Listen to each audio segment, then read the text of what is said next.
আসসালামু আলাইকুম।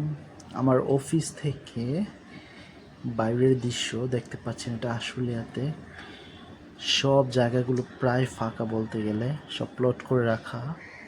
এটা আমিন মোহাম্মদ গ্রুপের সব হাউজিং জায়গা যেটা। সো আপনারা দেখতে পাচ্ছেন বেশিরভাগ জায়গায় ফাঁকা, অথচ ঢাকা থেকে জাস্ট 20 মিনিটের জায়গা আপনি উত্তরা মেট্রো রেল থেকে 20 মিনিটে চলে আসতে পারবেন মিরপুর থেকে। সো ভবিষ্যতে হয়তো এরকম থাকবে না, আপনারা দেখবেন যে খুব দ্রুত হয়তো এটা অনেক চেঞ্জ হয়ে যাবে। আপনারা 10 বছর পরে আসলে এখানে চিনতেই পারবেন না।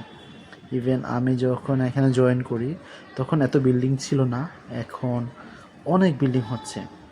সো ধীরে ধীরে এগুলো চেঞ্জ হয়ে যাবে এবং এখন দেখতে পাচ্ছেন পুরো গ্রামের মতো। এই যে ভালো একটা পানি নিষ্কাশনের ব্যবস্থা নাই, নর্মাল ক্যানালের মতো পানি যাচ্ছে। ওই যে আমাদের ক্যাম্পাস, রাস্তার অবস্থা অত একটা ভালো না।